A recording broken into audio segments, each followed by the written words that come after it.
Athletic greatness comes in all shapes and all sizes. It doesn't come naturally, but is achieved from hard work, diligence, and adversity.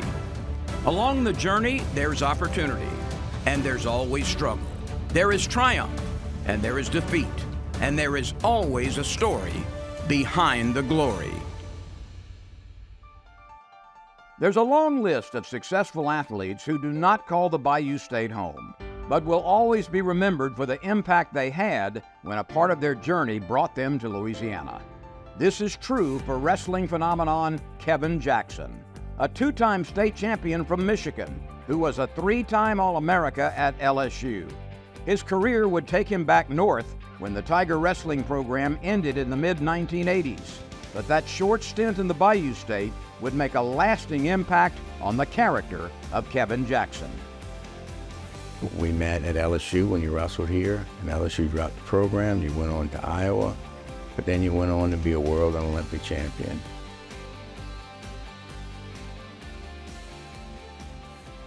Kevin, you were a Yankee when you were recruited to LSU, and of course the program 3 years into it for you disbanded. But tell me about the connection between you as a guy who lived in the far north and LSU, because I know you've adopted Louisiana as a second home. Correct. I had three teammates formerly from Michigan that were already on the wrestling team. I had competed with them at junior national tournaments while we were in high school, so I had some connections to the team. But then when I came down here and I felt the culture, the coaches were great coaches. They were wrestling the top teams in the country. We're ranked in the top 10, and just an outstanding wrestling program. And that's what really drew me to Louisiana State. But then everything that actually came along with it kind of locked me in. But you know, you obviously passed up some very established programs, and LSU was good. No, really good. But it wasn't a national championship caliber team yet. It approached that. That's right. But it must have been a difficult decision for you to come south all the way from Michigan. Well, I just believed in what the coaches were doing. I believed that I could go anywhere in the country and have pretty decent success. But with LSU's schedule, we wrestled the toughest teams in the country. And actually, when they did drop the program, we were ranked 4th in the country. So we were right there knocking on the door to win a trophy at the NCAA tournament with outstanding recruits and outstanding wrestlers and outstanding coaching staff. And so I felt this was a place I could thrive in wrestling and on the academic level. So that was the reason I chose Louisiana State, not to mention the weather and the food. The two-time state high school champion in Lansing, Michigan, was a three-time All-America at LSU, finishing 3rd in the 158-pound class in 1983 and 1984. You got the name Jackpot. How did that come about? Well, that came from my assistant coach, Lanny Davidson, when I was a freshman at Louisiana State. And I was a highly decorated recruit coming to Louisiana State. And I was training one day in the weight room, and I was lifting pretty good, working pretty hard. And Lanny says, when LSU got Kevin Jackson, they hit the jackpot, and it kind of stuck. I didn't necessarily agree with him then, but the name stuck, and only my closest teammates from Louisiana State still call me that. What he did after the program ended just brightened the star power even more. Well, we were really fortunate at Iowa State to have Kevin transfer into our program after he had already accomplished to have been an All-American 3 times at LSU. We had an interesting group of people. We had young, tough guys, and we had maybe a group of guys that had underachieved to that point that were older. And I think Kevin kind of bridged the gap between those two groups of people, and they both had success. Where in 1987, he captained the national championship team and was runner-up in the 167-pound class. He was patient with his Olympic dream and really tried to pursue that as much as possible.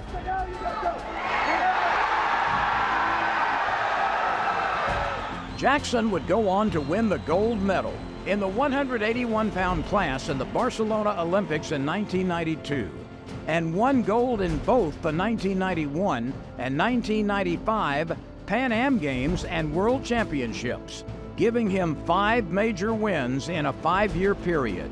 He is one of only 5 freestyle wrestlers to claim 3 career world-level titles.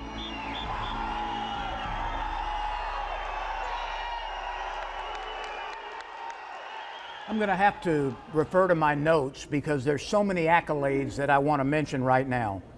A two-time Michigan State high school champion, a member of the National Wrestling Hall of Fame. By the way, did you know Abraham Lincoln is in that Hall of Fame? I did know Abraham Lincoln was in the Hall of Fame. As a wrestler, he went in as a wrestler. Did you ever wrestling? No, but I would like to. The United World Wrestling Hall of Fame, the LSU Hall of Fame, now the Iowa State Hall of Fame, Junior National Greco-Roman Champion, four-time College All-America, Olympic gold medalist. Oh, I'm just getting started, by the way. You can stop anytime. Twice a world champion, twice a Pan Am Games gold medalist, three times a World Cup gold medalist.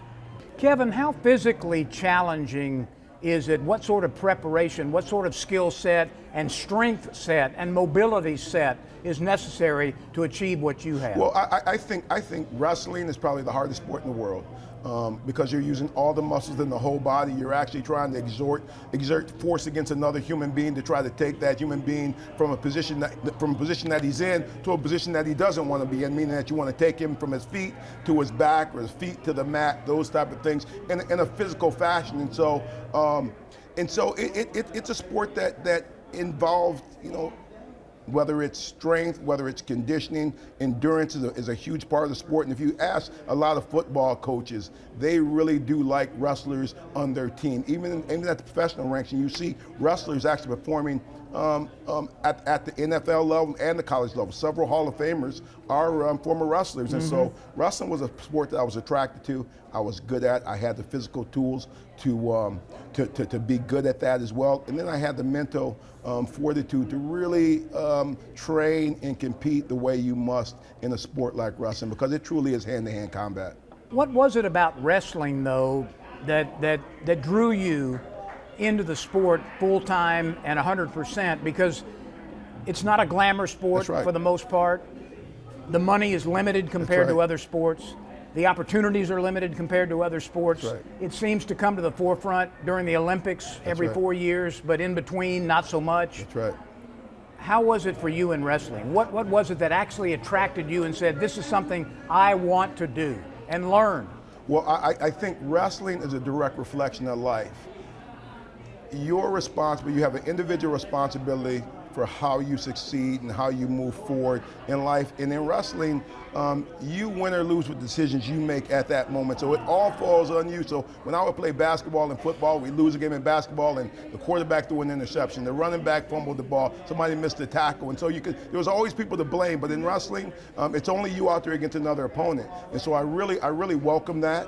I really was excited about just me being in charge of my own destiny and making the decisions out there on my own, and realizing how it carried over to how I lived my everyday life, and how it was a direct correlation between how I lived every day, from not only in my relationship with God, but how I treated my brothers and sisters and my wife and my family and my children and everything else. And so it just kind of culminated into something that I really wanted to do and really felt passionate about, and then having success kind of pushed you in that direction as well.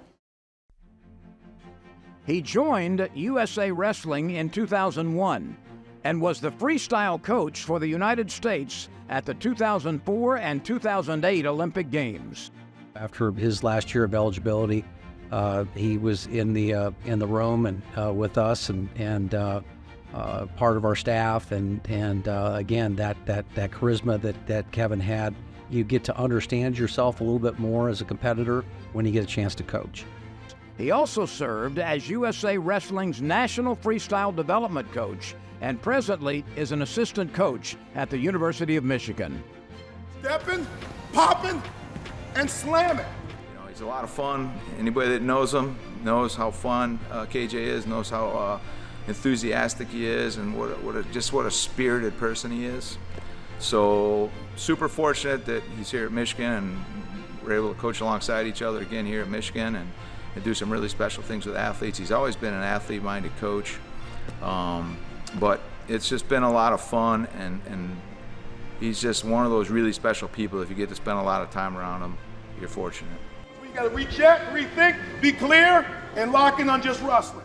Kevin has been honored in the International and U.S. Wrestling Halls of Fame. And even though wrestling is a sport that doesn't get much attention in our state, Kevin Jackson proudly entered the Louisiana Sports Hall of Fame as an honoree in the class of 2024, further strengthening his bond with the Bayou State. You've traveled the world, been to many, many continents and countries. It seems to me you still carry a piece of Louisiana with you. Is that true? No place like it. There, I have been around the world. Wrestling's taken me to all corners of the world, and I've yet to find a place like Louisiana as far as the weather, the food, the culture, the hospitality, the people. It just feels like love. Every time I come down here, it hits me a little bit differently. First the humidity hits me, but then everything else hits me.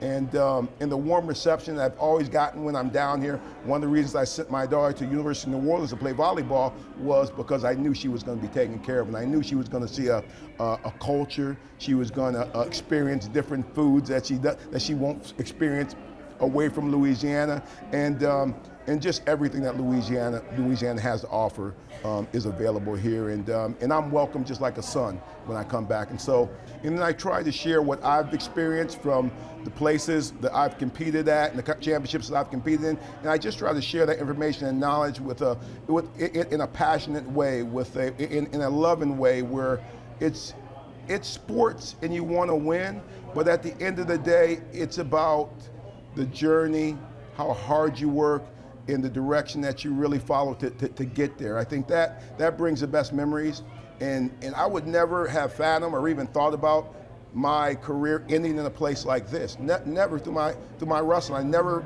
imagined that I'd ever end up in a Hall of Fame. I just competed as hard as I could. I trained as hard as I could, and everything else was just icing on the cake. And fortunately for me, I was good enough to win some championships.